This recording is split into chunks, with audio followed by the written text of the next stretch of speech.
শীতকালের অন্যতম একটি আনাজ হলো শিম এবং অত্যন্ত সুস্বাদু পুষ্টিকর খাবার। কিন্তু যেভাবে বিরূপ প্রকৃতি আহ, অর্থাৎ অসময় বৃষ্টি, তাতে করে এই শিম গাছ, বরবটি গাছ, এদের শিকড় কিন্তু গোড়ায় জল জমলে পচে যায়। আর সে কারণে চাষিরাও এই বিরূপ প্রকৃতি থেকে শিম, বরবটি এগুলো চাষ করার জন্য এক নতুন পদ্ধতি অবলম্বন করেছে। দেখাবো। এই যে ক্ষেত এবং দেখা যাচ্ছে শিম গাছের মাচা তৈরি করা, আর যে নিচে মাটি দুদিকে উঁচু করা, আর দুটো আল টাইপের করা হয়েছে, মাঝখানে একটু ছোট্ট সরু খাল টাইপের করা হয়েছে। অর্থাৎ এই যে আল টাইপের করা হয়েছে সেগুলোতে কিন্তু গাছ, শিম গাছ, আর জল যাতে করে গাছ রোদে শুকিয়ে না যায় সে কারণে এই যে ছোট্ট সরু খাল মতো সেখানে বৃষ্টির জল জমে আছে। যদি কিনা শুকনো মরশুম হয়ে যায় তাহলে যেটা করা হয় সেটা হলো জল দেওয়া হয়। আর মাচা করা হয়েছে।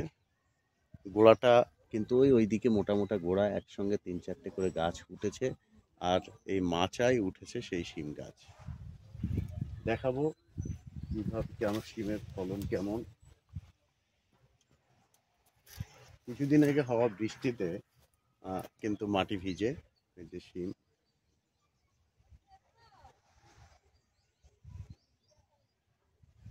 শিমের ফুল হয়েছে এবং ছোট্ট ছোট্ট শিম আস্তে আস্তে বড় হবে, তারপরে চাষিরা এগুলো এখান থেকে তুলে বাজারে নিয়ে যাবে।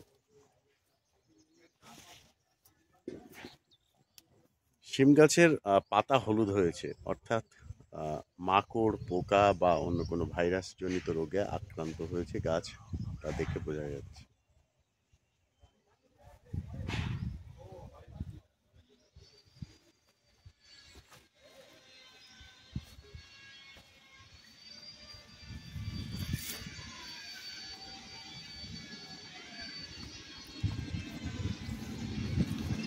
বড় শিম,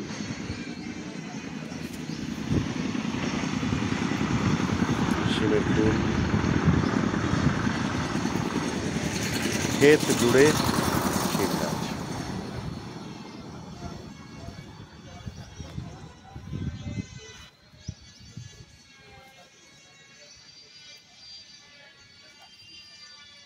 শিমের শীষ ভর্তি ফুল।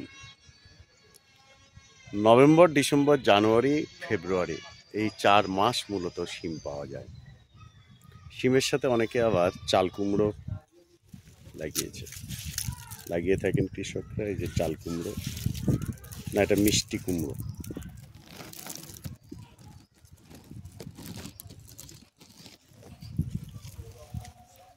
ছোট্ট একটি মিষ্টি কুমড়ো।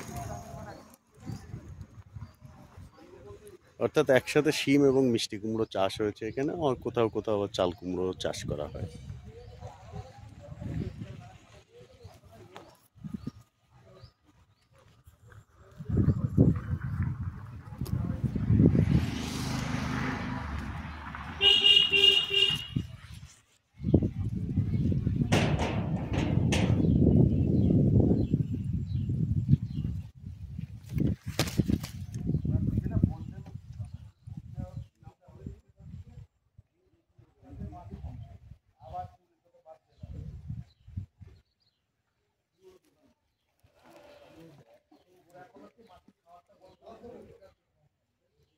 বিস্তীর্ণ এলাকা জুড়ে শিম চাষ হচ্ছে।